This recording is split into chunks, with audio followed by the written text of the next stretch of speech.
This is Timothy Alexander White, Blue Tube Television, your host and master of ceremonies for Festival at Sea 2019. And I'm sitting next to AJ Jamal.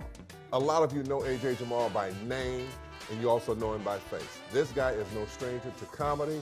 He's no stranger to Festival at Sea. He's been here before numerous times, but he's always welcome. Every time he comes back, he brings something new and something. He's very funny. I'm trying to be pretty serious right now because this is an interview, but I know this guy's not going to let me stay serious because just him laughing brings about this feeling. I'm laughing already. Anyway, AJ, welcome back to Festival at Sea. Amphitheater, man. 2019, man. Well, hey, I'm so happy to be back. That's back-to-back in a row. I did last time, 2018. So this is one of my favorite cruises of all cruises. Yes, yes. Tell that to everybody. But this is one of my favorite cruises of all cruises. And I just realized, I was thinking, man, I did the Apollo Theater in '89. Do you know how long ago that was? It's been quite a while. That's man. 30 years. Yes, 30 years. I did not know. That's Yeah. when you're having fun. If you somewhere and you having strong, It goes by that fast. it goes by that fast. It's really good to see you, man. I saw you in the island the other day. In fact, I almost didn't recognize you because you came up on me, and all of a sudden I'm trying to negotiate where we're going, and you surprised me and shocked me. And AJ, and I didn't even know you were going to be there. I got excited about it. I didn't know you were going to be here, and I got excited that he was going to be here. But you know, I remember when I first met AJ, he was on the cruise, and he said a joke. And now some of us take jokes as you set it up. Hey, why did the chicken cross the road? Right? Exactly. It wasn't that kind of a joke. Right. It was when we got on the cruise back then. You had some of the employees of the ship working in the bar, trying to get you to buy these drinks, and they're very pretty, very beautiful. They come around. He said they come around, they offer you these drinks, and he talked about be careful about taking those drinks because if you didn't have good credit on land. That's all he said. And because we knew that you're not going to have good credit on water. And that was, man, I've been laughing at that joke for so many years because it's the presentation. But you know what's so funny? People been coming up to me, we're talking after 20-something years, telling me my jokes that I said. It's like, I'm Smokey Robinson, they showing me, this is one of your greatest hits. It's like, I'm a comedian, I don't remember jokes. And they will come up, oh man, you did this joke, the Lifeboat, where you had the vest on, and you was on stage and you cut the lights off and you like, can you see me now? Can you see me? I'm out in the ocean with a life vest, can't nobody see me, and they couldn't see me. And then I blew the whistle. Can you hear it? Can you hear it? I said, that's a shark whistle. I said, don't blow that whistle. It's for sharks. And if you turn on your shark light, the shark is like, there he is. I'm glad he turned on the shark light. It's called a snack light for sharks. Snack light. That's a snack light on your vest. It's for sharks. And do you know the captain the next day say, don't you ever bring my life vest on the ship again. But I had about 10 people this cruise saying, man, I remember the joke you told about the life vest. I was like, that was like 17 years ago. I said, that was a long time, and you remember? And then somebody told me, I don't know if I could do it on your show. I was doing the Michael Jackson. Right, throwing, I remember. Yeah, crotch dust, let's say. And I had 2 people come up to me, oh man, bar dust. And I did that one last year. This is not an interview, I'm telling you now. I didn't even remember doing that. He said, and everybody coming up to me doing like that. Then, oh, that's. I go, yeah, exactly. I said, I don't know what Mike was thinking that day, but I don't know what to do now. So I got to sit in my room today, write a whole new 45 minutes. That's why I'm amazed. People should know how amazing Damon Williams is when he walk out on stage and make people laugh. That is not normal. Cause it takes, I'm gonna tell you, it takes a young comedian to do 15 minutes, it takes him at least a year or 2 years. 15 minutes of material. This dude come out every night, hit him with 10, 5, whatever, new material. I told him that one of the things I admire about him is his quick wit. Yeah, he has a very quick wit. It's quick, he can read it. And he reads his audience and he go with it. So I was like, wow. Because I remember one of his signature things, he used to do the roller skate thing. Right. Now he can't do it because everybody know the roller skate thing, but that's one of his signature jokes. That's so funny. I love this cruise, man. The women are, you know, they've been hanging in. I mean, it's been a nice cruise because people come back like a family reunion. It's a family reunion in the ocean. And that's not every day where people come back and, oh, I see you here. And then, you know, we lose a few, you know, and then, I mean, this is life. This is how we do life, and we sit in the audience, have a good time, and it's amazing. Like I went to see the entertainer last night, Raheem Devine. I never seen seen him. him. But I've never seen him either. Not only can he not sing, I mean not that he can't sing, his showmanship, I enjoy. Yeah. Because he brought His you in. material was a little explicit. Right. Some of the songs were a little explicit. Yeah. Perform. He can still perform though. Some of the church you had to like oil them up. Yeah. You're a church member, you had to oil up a little bit. Well, you know, that's one thing about comedy. It's not just about telling jokes. When Right. people remember your joke from 17 years ago, 20 years ago, Right. 22 years ago, it's about life. Right. A comedian talks about life. He puts And it in a that's way what that they you can do. accept it, Right. express it in a way that may make a person feel good about something that may not have been so good that they've experienced. Right. But when you touch their lives with what you're saying, then they come back and they remember it and they tell you what you said. Exactly. But you know what? That's a smart group that we have. I usually work some of the other shit, Princess, a little older group. Not only do they not remember my jokes, they only remember me. I can come back out the next night. I'm not talking the next year. I come on stage the next night, they're like, I like this one better than the one last night. This guy's funnier than the one last night. And I tell people, that's why I ain't in Hollywood no more. Wow. I go on these shifts, I work a lot of shifts. I'm always young. You get old in Hollywood. They start to think Denzel's son is doing movies. Now, shifts, please, I always be the youngest person On the ship. on an old ship. Smart move. It's a smart move, man. You love comedy. I You love do. telling jokes. And you started right around what age? I was class clown in elementary school. I was the funniest person in junior high school.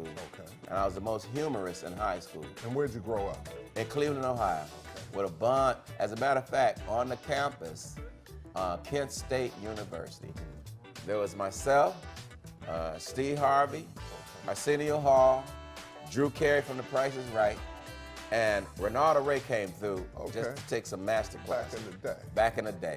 And do you know, it was just a collective of talent that was on that little university. And we remember when Arsenio go, man, I'm gonna leave college. We're like, man, why you gonna quit school? He said, I'm gonna go to LA to be a comedian. And all of us, we didn't say it. We're like, you ain't fine. You be a comedian. I don't think that you should leave college. Right. Because you're a magician. You got 2 tricks. We didn't see all semester. Now you gonna leave college, go do your 2 tricks.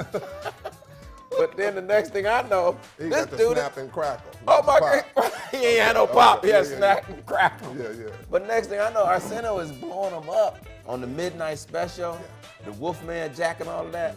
I've met Arsenio too. You met Arsenio? Yes. Got a picture with him in my phone. Yeah. Do you? Yeah, man. Arsenio's an amazing dude. He revolutionized late night television, believe it or not. And he got on that show. Eddie Murphy helped him get on that show. Because I know Arsenio from Cleveland. Right. My daddy wired his daddy's church. My daddy was an electrician. He did the wire into his church. So we go way back. So yeah, that was Kent State. I started comedy. So what happened was when I left Kent, I started working as an engineer. I went to get my master's degree in electrical engineering. And when I got my master's degree, I became an IBM engineer, mainframe back in the day. Okay. And then I started dabbling because I used to try to be in a singer group, you know. All of us thought we were singers. We had our little harmonizing group. Out of the bass. And then I said, you know what? The singer group wasn't working. I said, I want to still be on stage. Right. Everybody said I was funny, elementary, high school, junior high school, whatever. So I'm going to try to do comedy. So one night I go, I'm not going to invite first-time comedians. When you go on stage for the first time, don't invite your family and friends. You're going to go down. They're going to be the one, he ain't funny. So go by yourself the first time, because if you don't do well, none of your family and friends know about it. I don't know why comedians say, man, I brought my family and everything went bad. I said, you brought your family? Oh, you ain't going to. First mistake. That was your first mistake. So I went to the comedy club in downtown Cleveland, and I sat next to Drew Carey. That's what I sat next to Drew Carey. I didn't even know he wanted to be a comic. I didn't even know him at Kent. And so we sit down there, and I asked him about his outfit. And I go, man, that's a cool character you do. Who is that? And he go, what you mean character? And when he said that, I go, okay, that's not a character. And you know how you know how you say something after they say He something. already looked like the one of the characters from what is it, Barney? Right.